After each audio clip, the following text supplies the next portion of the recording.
ఓం శ్రీ గణేశాయ నమః. శ్రీ గురుభ్యో నమః. శ్రీమాత్రే నమః. లలితా సహస్రనామ స్తోత్రం. 9th name క్రోధాకారాంకుశోజ్వల.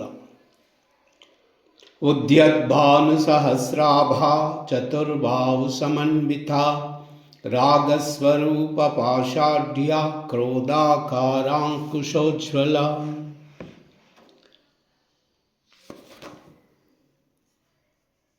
ఇది 8 అక్షరాల నామము. ఈ నామముతో అమ్మవారికి నమస్కారం చేసేటప్పుడు ఓం ఐం హ్రీం శ్రీం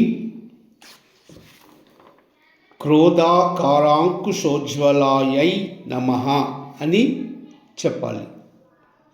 దుష్ట శక్తులను అణిచివేయడానికి కుడి భాగములో క్రింది చేతిలో క్రోధమనే అంకుశాన్ని ధరించిన తల్లికి నమస్కారం.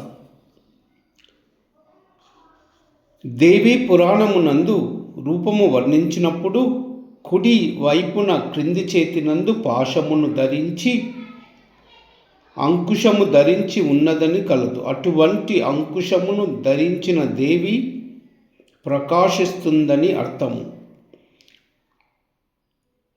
దేవి తన చేతి యందు ఉన్న పాశము అంకుశములలో పాశము రాగాత్మకము, అంకుశము ద్వేషాత్మకము అని కూడా చెప్పుట వలన ద్వేషాత్మకమైన అంకుశము ధరించి ప్రకాశించున్నదని గ్రహించవచ్చును.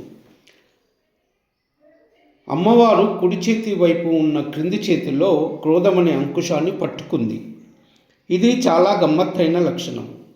ఈ 2 చేతులలో ఉన్న వాటికి మధ్య ఏమీ తేడా లేదు. 2 కవల పిల్లలు, అక్కా చెల్లెళ్ళు, అన్నా తమ్ముళ్ళు లాంటివి.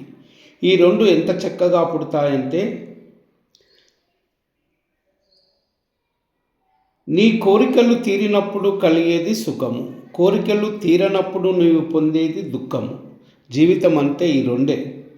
నీ కోరికలు తీరినప్పుడు సుఖం కలుగుతుంది, నీ కోరికలు తీరనప్పుడు నీవు దుఃఖం పొందుతావు.